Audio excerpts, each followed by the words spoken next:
Now, I want to talk today about AI, and it's not going to be technical. I don't want to worry about getting into the technical side of AI, but I want to think about how can Christians respond to it. It's taking over our worlds.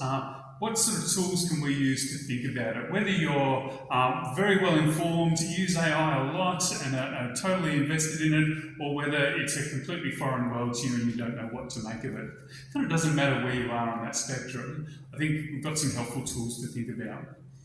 But to start with, I want to suggest many of you would be familiar with the old Hans Christian Andersen tale, The Emperor's New Clothes.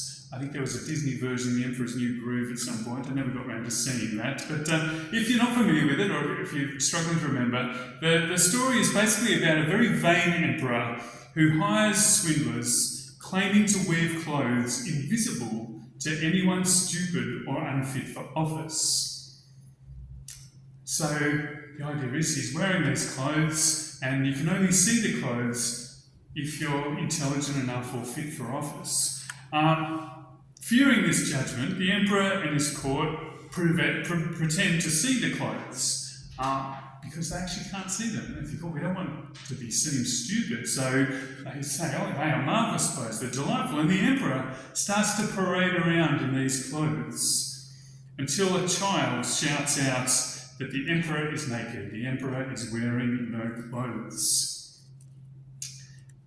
When it comes to AI, I think the story is almost reversed. With AI, the clothes are impressive, and we can see them, but there is no emperor inside.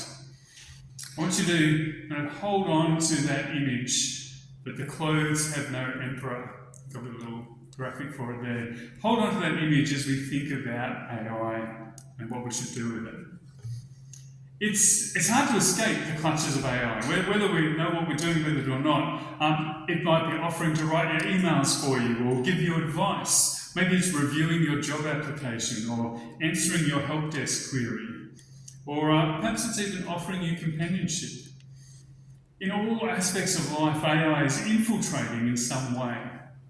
And I should say, when I'm going to use the term AI very generally, again, if we get into the complexities of it, AI comes in many different forms and many different use cases. I'm not going to try and get into that at the moment. I'm just going to refer to AI generally. If you're interested in the specifics, then you can pursue that. I think the principles that I'm going to talk about will apply regardless, but I should just acknowledge that. Because today I want to explore how Christians might think about it, and I want to suggest that Christian faith actually has some really helpful tools and some reassurance for each of us in dealing with the complex challenges of our digital age. Now, we just heard from our very first Bible reading there that human beings are made in God's image. So before we talk about machines and AI and computers that sound human, let's remind ourselves what God says about humans. In Genesis chapter 1 we read, God created mankind in his own image. In the image of God he created them, male and female, he created them. That idea of humans being made in God's image is the foundation of the idea that every human being has value and dignity. You see it's the heart of the beginning of the Declaration of Human Rights and many other documents and agreements. It's a fundamental human understanding that every human being has dignity and worth. But how do we understand being made in the image of God? Sometimes it's misunderstood a little bit to refer to the capacity to think, to create, to reason, or even to relate. Now, these all reflect the character and nature of God as a creative, relational being, but it's not what it means to be in the image of God. They're all functional things.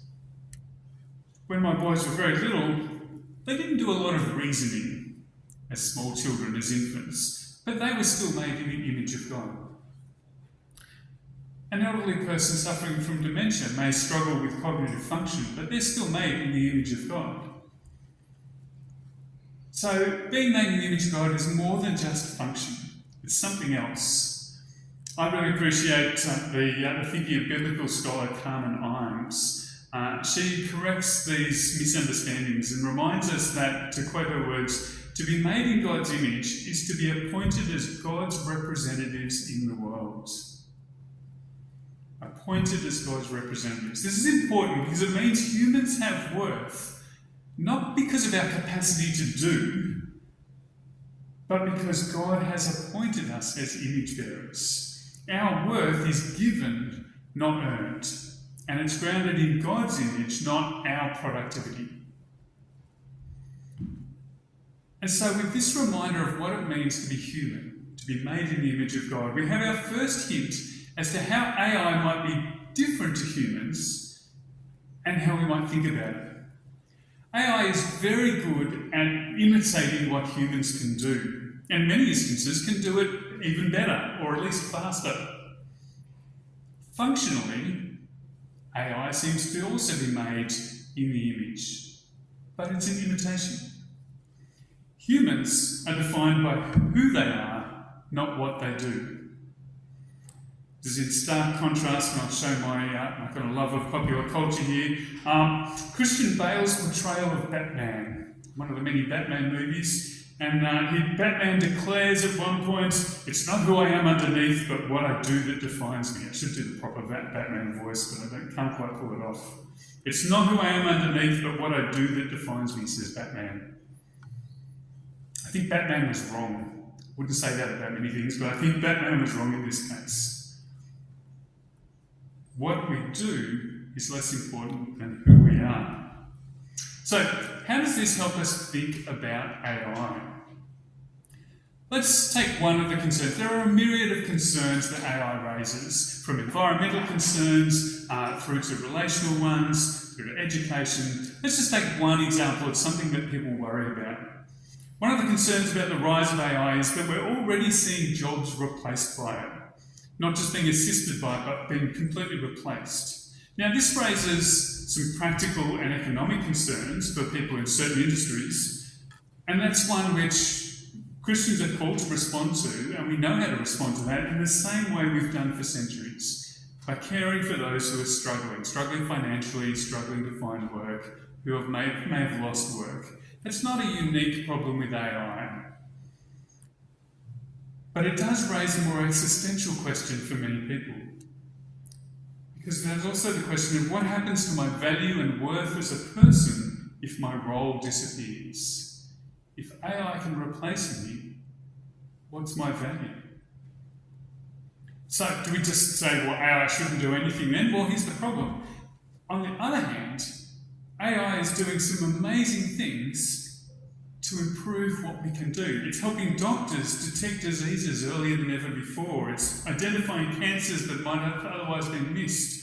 I heard a great illustration of this use case that there's a type of epilepsy that is caused by very tiny lesions on the brain. And the only way to treat it is to remove those lesions. But they're absolutely minuscule, and you can appreciate that any surgery on the brain is high risk. And so they'll only do it if they can identify exactly where these lesions are and be able to accurately go in and remove them, because otherwise the risks are too great for other damage. It hasn't been all that successful until recently, where AI has allowed far more accurate interpretation of brain scans to be able to pinpoint exactly where these lesions are and allow for their removal, thus addressing the epilepsy that results from it. Amazing work. So on one hand, there's the threat of AI taking our jobs. On the other hand, there's the potential for AI doing amazing things. And there's no simple answers. Just to give you fair warning, I'm not going to give you a nice simple answer and then you'll come away going, well, that's solved everything. I'm glad we came to church this morning. Now I've sorted AI out. It's complex, but there's some reassurance in this, because AI is powerful in tasks. It can do some amazing things. But human dignity is not based on tasks. AI might and will change what we do and how we do it, but it won't change who we are. Humans are still unique in the world as God's image bearers. So there's an overarching principle to help us. AI can do amazing things, but it is not, will not, and can never be made in the image of God. Now, before we go too far, let's just ask that simple question: what exactly is AI? What are we talking about here? Not with all the different technicalities, but essentially, what is it doing? What is this thing? Because a lot of our reaction to AI can come from either excitement or fear and misunderstanding. Either a misunderstanding about what it might be and do and get carried away, or a misunderstanding of what it is and what it's doing that leads to fear. At its core, AI doesn't think. We use thinking language for it because we don't really have a better alternative, but AI doesn't think. It doesn't understand in the way we think about understanding. It doesn't have intentions or awareness. What it does is it recognises and generates patterns. Now, if there are any technical people amongst you, you might be saying, oh, he's oversimplifying it. Yes, I'm oversimplifying it. This is the general gist of it. When you type something into an AI system, a chatbot, or we call them large language models because of how they're trained, it's not searching for truth in the way that a person would. It's calculating probabilities. Based on everything it's been trained on, all of the data that's been put into it, billions of examples of human writing, it asks, what's the most likely next word in the sequence? And then it picks one, and then the next, and the next. Now, it has layers, so it'll look at what's the most likely word, and then there might be another layer looking at what's the most likely next sentence, and another layer that's looking at what's the most likely tone or grammar. So it is complicated, but essentially it's making predictions. And that's how it generates a sentence. That's how it feels like you have a conversation.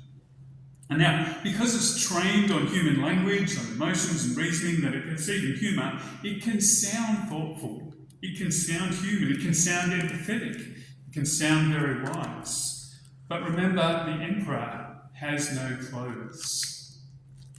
The clothes have no emperor. There's no inner life behind it, no consciousness, no understanding, no someone there.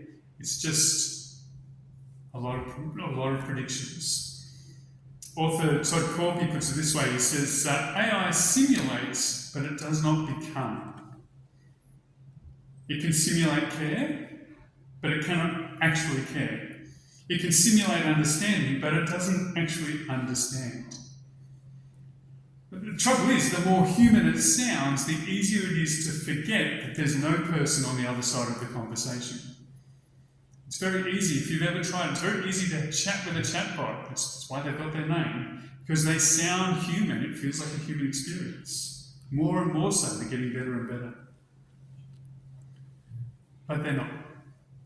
So, as well as keeping in mind that reminder that human beings are unique in bearing God's image, remember too that AI is at its base, at its heart, a bunch of predictions and probabilities. But because it sounds more human, that brings us to another one of those major concerns that AI usage is raising. And so it's worth thinking about this one.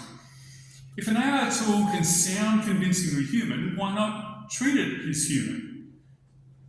I asked a question some years ago in an article I wrote. Said, should we be polite to ChatGPT? Just out of interest, I wasn't going to do this, but if you're willing to, who's used ChatGPT or a similar chatbot? Give me a wave. Okay, a few of you. Those of you that have, do you say please and thank you? Are you generally polite to it? Hands up if you're generally polite. Yeah, it's about half, roughly. Yeah, it's an interesting question to think about. And there are different reasons why we might choose to be polite to chat to AI. However, we live in an age marked by disconnection, by social isolation and loneliness. We know that mental ill health is at epidemic proportions, and AI chatbots seem to offer companionship, counselling even, and emotional support.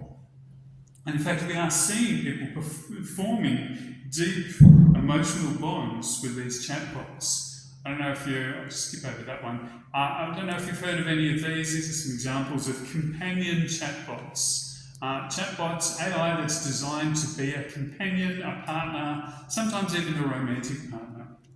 You might have heard of some of them.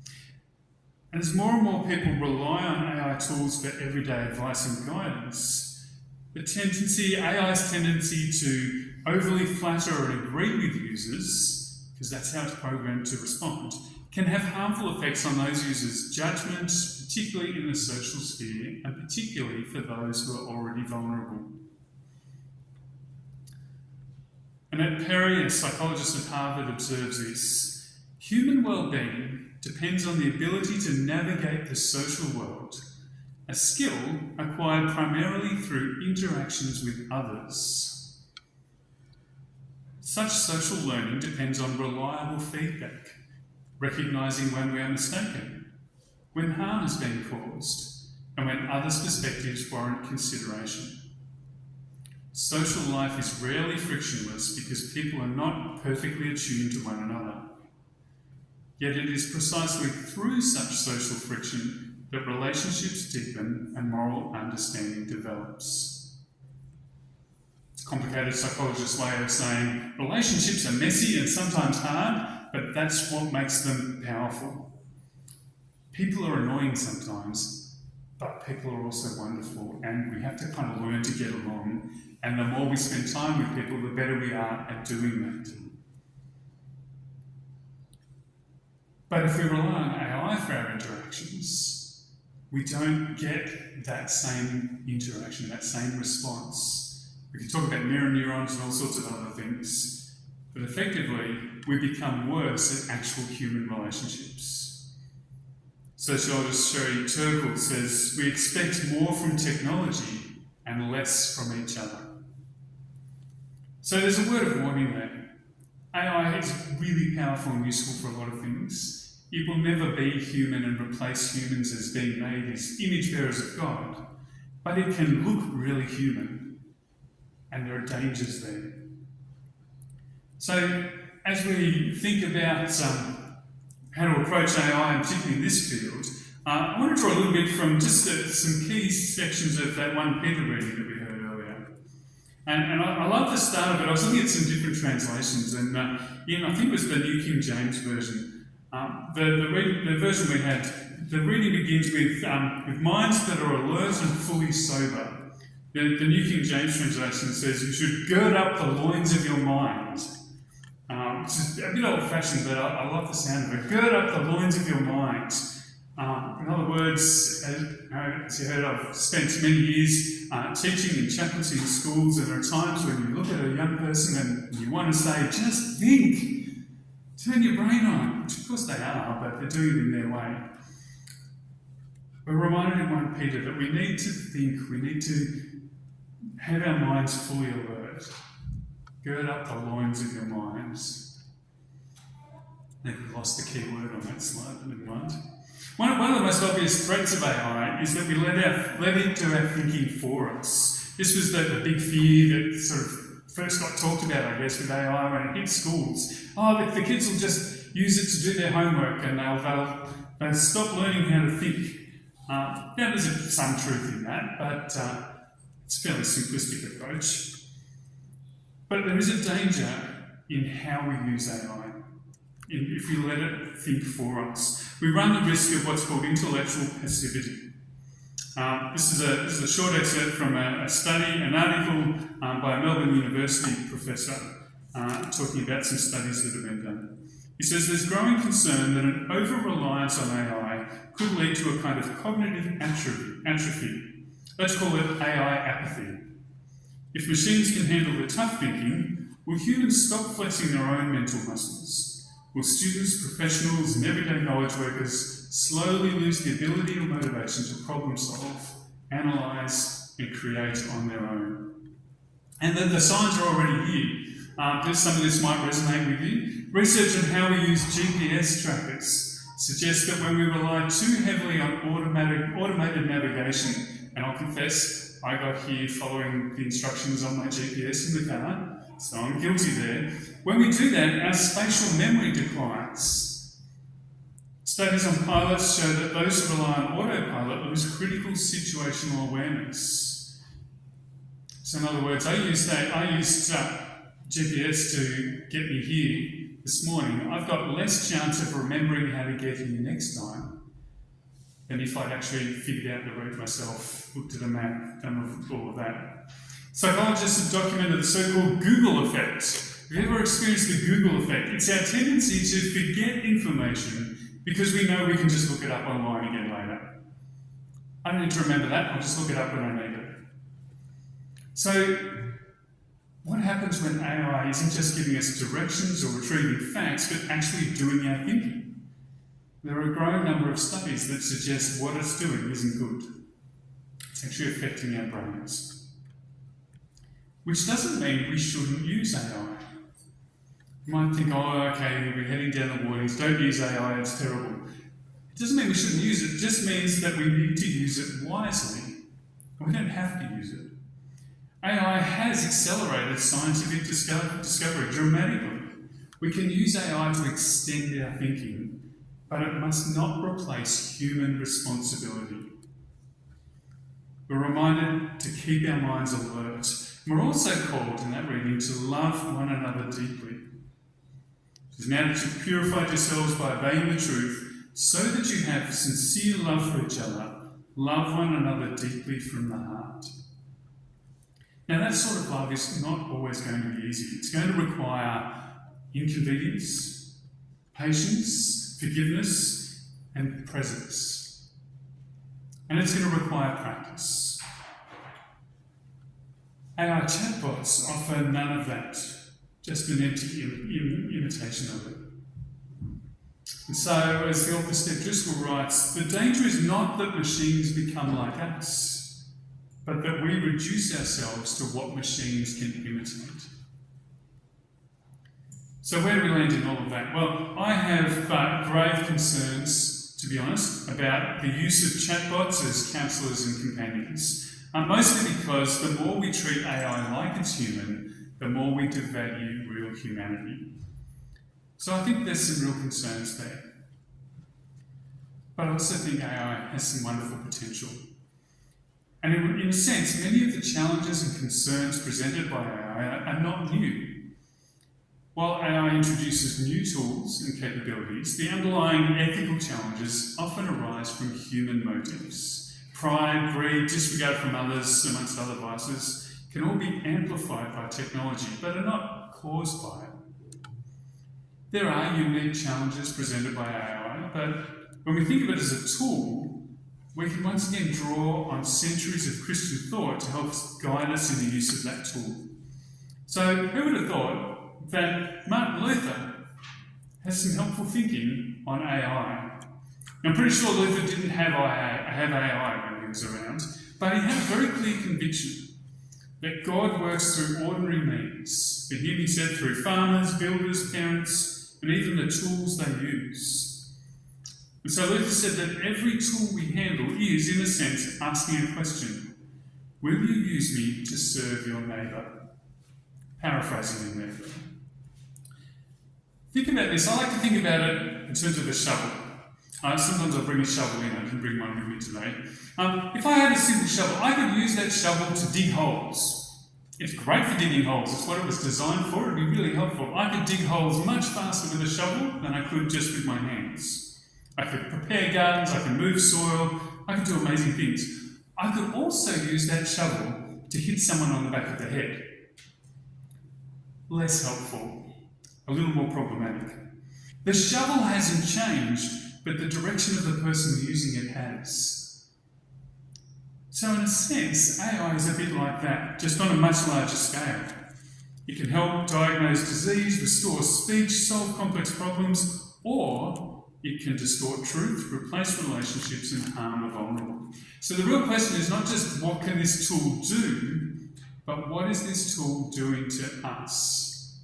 And who is it helping us become?